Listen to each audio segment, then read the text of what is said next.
네, 안녕하세요. 저는 지금 GTC 2025가 열리고 있는 산호세 컨벤션 센터에 나와 있습니다. 엔비디아의 최대 연례 개발자 컨퍼런스인데요. 오늘 지금 여기서 젠슨 황 엔비디아 CEO가 부스들을 투어하고 있습니다. 뒤편으로 삼성전자와 SK하이닉스 부스도 있는데요. 오늘 어떤 얘기 나누는지, 그리고 이번 행사 기간에 엔비디아 어떤 발표했는지 함께 살펴보겠습니다. 올해 GTC는 실리콘밸리 중심 도시인 산호세 곳곳에서 열렸는데요. 올해 닷새간 열린 GTC를 찾은 인원만 2만 5천 명 정도로 추산되고 있습니다. 이 때문에 젠슨 황 엔비디아 CEO는 올해 GTC를 미식축구 결승전인 슈퍼볼에 빗대서 AI 슈퍼볼이라고 말하기도 했습니다. And this year it's described as the Super Bowl of AI. 여느 주요 테크 행사와 마찬가지로 전체 행사 중 가장 주목을 받은 건 공식 행사 둘째 날인 18일에 SAP 센터라는 하키 경기장에서 열린 젠슨 황 CEO의 키노트였습니다. 키노트에만 약 17,000명이 현장을 찾은 걸로 추산되는데요. 이날 너무나 많은 발표가 있어서 일일이 정리해드리지는 못하지만 중요한 거 위주로 한번 정리해보겠습니다. The last several years, the last couple, 2-3 years, major breakthrough happened. Fundamental advance in artificial intelligence. We call it agentic AI. Agentic AI basically means that you have an AI that has agency. 젠슨 황은 지난 1월 CES 키노트 때와 마찬가지로 이번에도 피지컬 AI, 즉 물리적 AI를 굉장히 강조했습니다. 지금이 에이전틱 AI에서 피지컬 AI로 넘어가는 AI 발전 경로의 변곡점에 있다는 설명인데요. 이날 젠슨 황은 휴머노이드 로봇 플랫폼 아이작 그루츠 N1을 오픈소스로 공개하겠다고 밝혔습니다. 또 디즈니와 구글 딥마인드와 함께 개발하고 자사 컴퓨터 2대가 탑재된 엔터테인먼트 로봇 블루를 무대 위에 올리기도 했습니다. How are you doing? How do you like your new physics engine? You like it, huh? 젠슨 황 CEO가 이날 키노트와 이따 설명들을 다음날 기자간담회에서 정말 여러 차례 언급한 단어가 바로 AI 팩토리, 즉 AI 공장이라는 단어였습니다. 사실상 데이터 센터를 지칭한 단어인데요. 젠슨 황 CEO는 앞으로 모든 거는 AI 팩토리를 기반으로 움직일 것이라면서 AI 팩토리에 걸맞게 네트워킹 인프라도 혁신적으로 바꿔야 한다고 강조했습니다. Inference is token generation by a factory, and a factory is revenue and profit generating. And so this factory has to be built with extreme efficiency. 그리고 또 강조한 단어가 바로 스케일업입니다. 스케일업은 기존 서버 성능을 업그레이드하는 수직적인 확장을 말하는데요. 이와 대조되는 단어가 바로 서버를 추가하는 수평적인 확장을 뜻하는 스케일 아웃입니다. But there's no replacement for scaling up before you scale out. Both are important, but you want to scale up first before you scale out. 결국 엔비디아는 자사 AI 가속기의 성능을 대폭 끌어올리는 스케일업에 집중하겠다는 뜻을 밝힌 건데요. 이를 위해서 성능을 대폭 향상한 AI 가속기 출시 로드맵도 공개했습니다. An architecture every 2 years, a new product line every single year, X factors up. 이 로드맵에 따르면 현재 주력 상품인 블랙웰의 업그레이드 버전인 블랙웰 울트라를 올해 하반기에 먼저 본격 출시하고 내년 하반기에는 차세대 AI 가속기인 루빈을 내놓는다는 계획입니다. 황 CEO에 따르면 블랙웰의 성능은 직전 AI 가속기 제품인 H100 호퍼와 비교해서 68배 좋아졌고 루빈은 900배 좋아질 것이라고 말했습니다. 2027년에는 루빈의 업그레이드 버전인 루빈 울트라, 그리고 2028년에는 루빈을 잇는 차세대 AI 가속기인 파인만을 내놓는다는 계획도 내놨습니다. 이 파인만은 양자 컴퓨터의 개념을 처음으로 제시한 물리학자인 리처드 파인만의 이름을 딴 제품인데요. 처음으로 이날 코드명을 공개했습니다. 여기서 주목해야 될 점은 엔비디아는 블랙웰부터는 2개의 GPU를 하나로 합쳐서 슈퍼칩을 내놨는데 루빈 울트라에서는 4개의 GPU를 하나로 만듭니다. 2027년으로 예정된 이 루빈 울트라가 계획대로 출시된다면 연산 속도는 현재 블랙웰 울트라와 비교해서 무려 14배 빨라집니다. 이게 단순히 성능만 고도화한 게 아니라 비용도 낮췄는데요. 젠슨 황은 블랙웰은 호퍼 대비 13%, 루빈은 3%에 불과한 비용으로 같은 성능을 구현할 수 있다고 강조했습니다. 그리고 이날 젠슨 황이 강조한 건 또 있습니다. 젠슨 황은 첨단 AI 시대엔 지금보다 100배 이상의 컴퓨팅 능력이 필요할 것이라고 강조했습니다.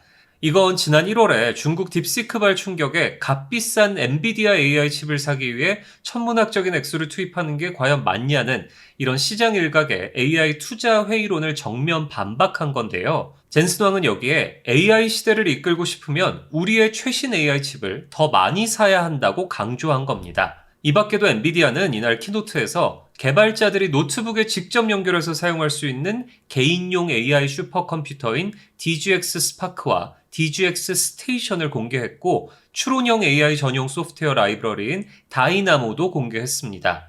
엔비디아가 지금처럼 AI 패권을 줄 수 있도록 한 쿠다라는 소프트웨어처럼 오픈소스로 어떤 기업이든 데이터 센터의 추론 과정을 최적화할 수 있는 라이브러리를 만든 건데요. 또 GM 자동차와 협력해서 자사 기술로 GM의 자율주행차를 학습시킨다는 계획도 공개했습니다. 엄청나게 많은 발표가 쏟아졌지만 사실 시장 반응은 영 시원치 않았습니다. 키노트가 있었던 18일 엔비디아 주가는 키노트를 앞두고는 상승했는데 키노트가 끝난 뒤에 하락세로 반전해서 전거래일 대비 3.43% 떨어졌습니다. 이날 떨어진 엔비디아 주가는 GTC 기간 내내 시작 이전 수준을 전혀 회복하지 못했는데요.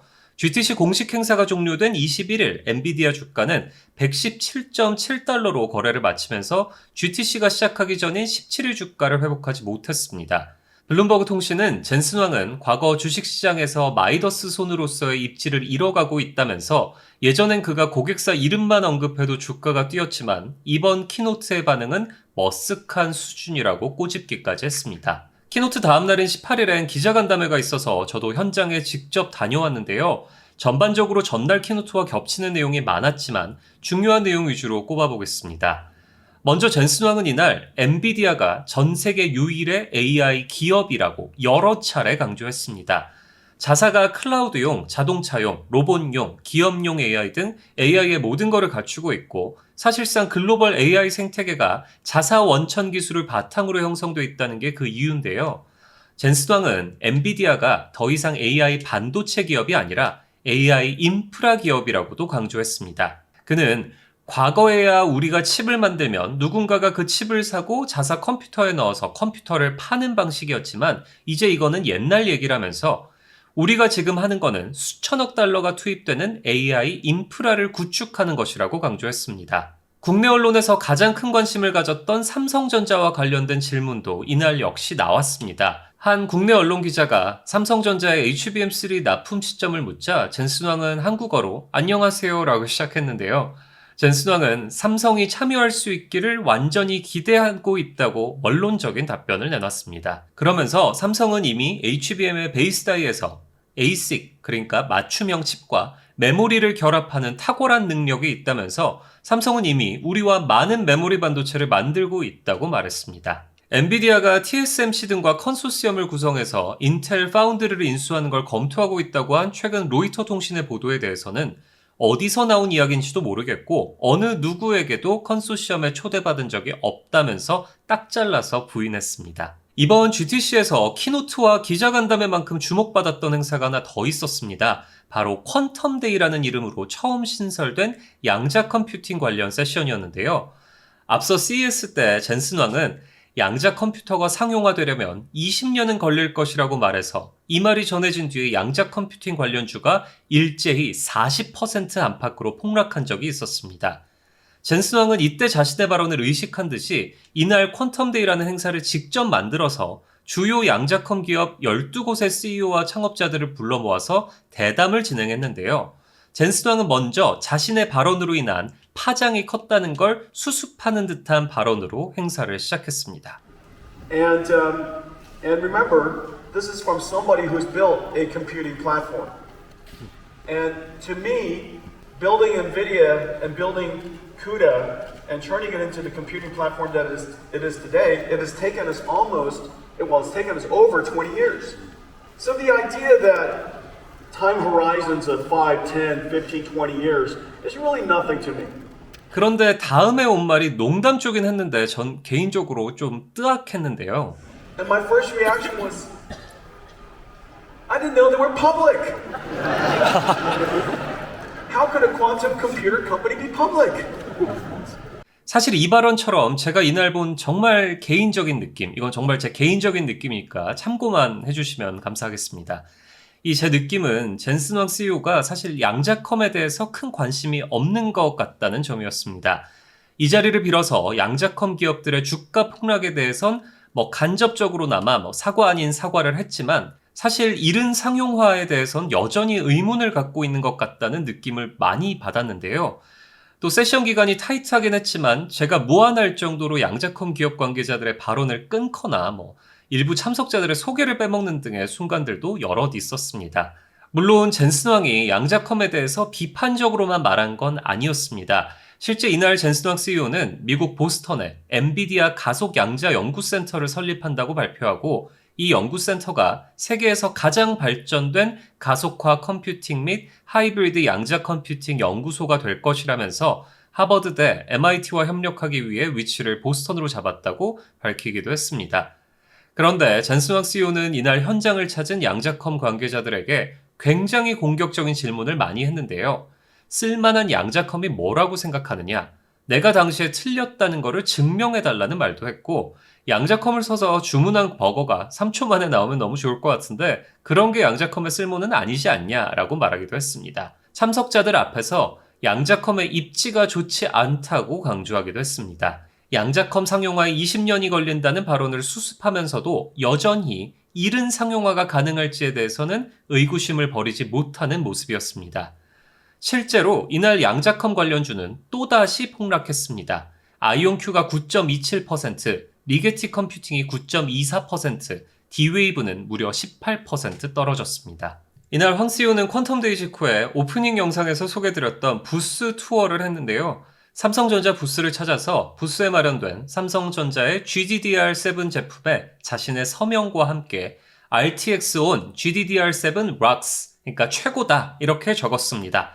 젠슨 왕은 지난 1월 CES 기자간담회 때 RTX 5090에 왜 삼성전자 제품을 쓰지 않느냐는 기자의 질문에 삼성전자가 그래픽 메모리를 만들었나요? 라고 반문해서 굉장히 큰 논란을 빚었는데요.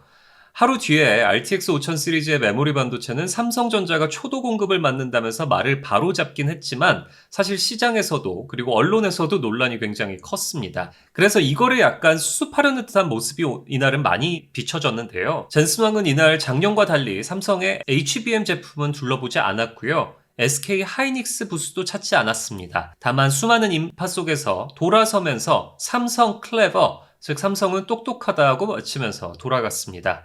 오늘 정말 많은 정보를 쏟아냈는데요. 너무 정신없지는 않으셨나요? 저는 다음 주에는 좀 더 알차고 유익한 소식으로 찾아뵙겠습니다. 감사합니다.